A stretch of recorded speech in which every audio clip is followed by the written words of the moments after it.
Straight to the point.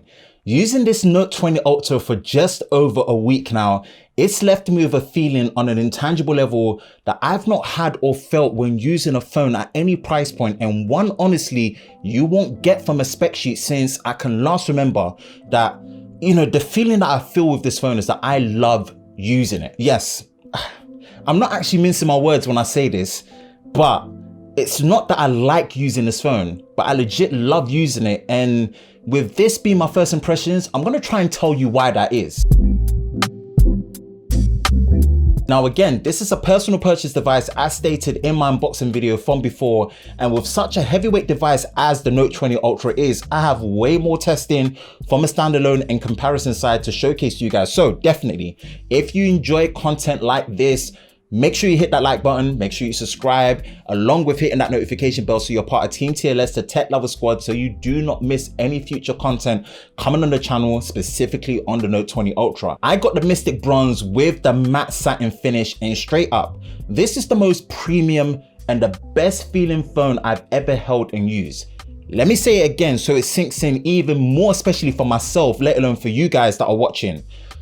This is the most premium feeling phone and the best phone I've held and used. Like, I am so upset due to the slimmer design versus the S20 Ultra and the S20 Plus that the bigger camera hump to the left side basically requires you to have a case, because man, it feels too good and the finish hides near enough all fingerprint smudges, and it just keeps the phone feeling new and premium. And it hurts, man, it hurts having to put a case on this phone, but it needs it. Without it sounding like a love letter to the design team for this phone, as someone who has basically used every single Note since the Note 2, this is top tier to the point where the matte finish is the new standard on a premium device on a smartphone for me now. And anything below this level of build and aesthetics, honestly, on a flagship phone, it's probably at this price point won't cut it, and personally won't be good enough for me in the future. This phone, it seriously spoiled me in terms of that. The overall build is a mix of boxing meets curves with swagger. The flat top and bottom basically tell the design language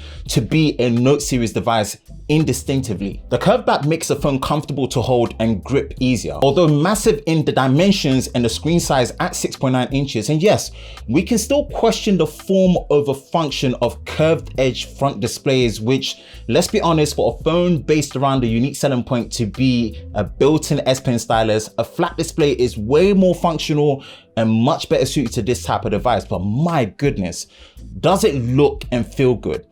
This phone has conflicted everything I dislike about having curved displays, and it makes me almost, and I'm saying almost, forget why flat displays are better and more functional. It just almost makes me forget that. And that's crazy. The power button is perfectly placed to the thumb, well located. It can't get better placed than that. But I do wish the volume rockers were definitely on the other side. For the size of it, it's a stretch being on the same side right to the top. You've got to do some hand gymnastics with it as well. Now, more on the full review, but I was shocked that so far the S Pen being on the other side to the left didn't get on my nerves as much as I was expecting and wanting it to. So we will see if that changes later on down the line in the full review. The camera bump. I hate to say this, but hey, they've somehow managed to take what is meant to be the least favored part of the phone to look elegant and sleek. From the chamfered rings in each lens and taking away the space zoom branding of the S20 Ultra, this is not the part of the phone I'll be praising in terms of design, but it's clean and it's elegant. I like the look of it. Okay, now front and center, display wise, it's close to a mini tablet size at 6.9 inches with an even smaller center top hole punch display versus the Note 10 Plus, and of course using dynamic AMOLED. Now, it's still annoying you have to choose between 120 Hz at full high definition plus or quad high definition plus at 60 Hz, which I will discuss more in my full review. But the act and experience of using the display basically makes you almost forget that these weird and indeed unneeded shortcomings in place at such a high-end phone versus the competition that are pretty much able to do both at the same time. I don't know whether it's the panel being brighter now or how thin the bezels are with the way the curves hide and push the bezels away as well, but it feels even more when holding it and watching content that it's like a pure wallpaper in your hand. Like, it's literally pure all screen and nothing else gets in the way all the way edge to edge. Like, wow.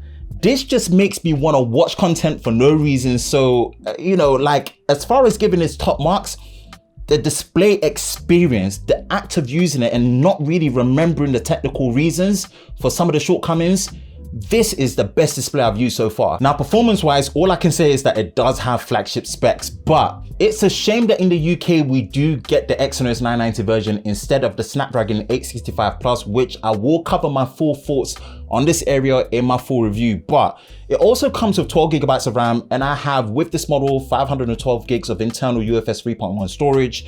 And with the battery, you do have a 4500 milliamp hour battery with 25 watt super fast charging using power delivery, 15 watt fast charging as well, and wireless power share, which is obviously the reverse wireless charging. And honestly, my main SIM has been in the Pixel 4a, says a lot about that phone.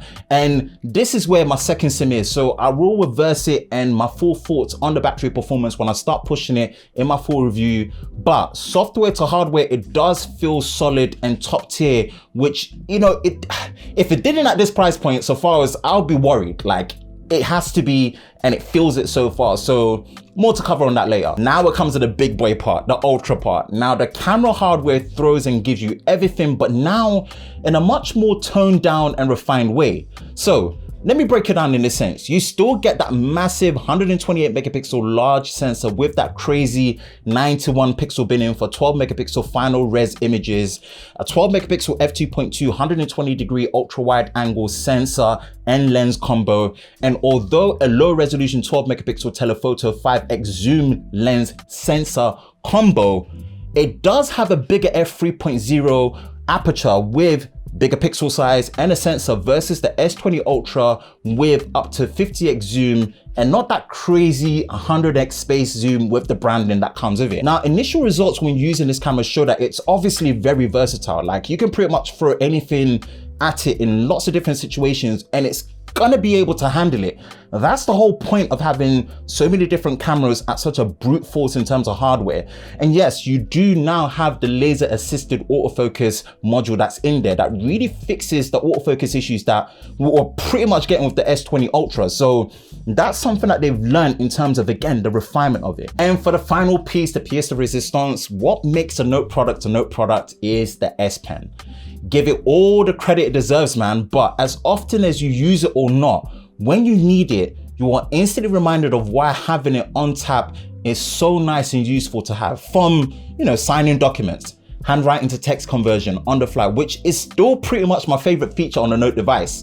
Screen off memos, air view for quick shortcuts, access to S Pen features, make the foundation of it still pleasing and still unique to the point where no one has really been able to match or come close to that inbuilt S Pen stylus experience on the Note 20 Ultra. I haven't gone that deep into the air gestures and gone all wizard and Harry Potter, but much of it since then makes it feel like using those kind of air gestures a bit of a stretch and a reach when using it. So I will save my thoughts for my full review, but overall the S Pen is still the S Pen and that's okay with me. You know, so far it's not a problem unless when using it, my thoughts change and feel like, hey, I want more from the S Pen already than what they've been able to put in there. Now, these are my first impressions and there's a lot more testing I've got to do, but although I've not really been able to put my finger on it, all of what I've told you, something about this phone when I use it literally just makes me, it feels special.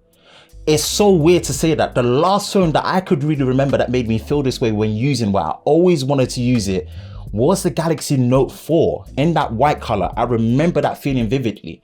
And every day for a week over now, I've always thought, you know what, this must be the honeymoon period. It needs to wear off.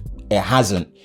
Sometimes it plateaus, and when I just use it, whether it's the haptics, the feel of it, I don't know what it is about this phone, man, but let me tell you this phone has me excited for the Z Fold 2. I'll tell you that now. So far, this is my first impressions on the Galaxy Note 20 Ultra.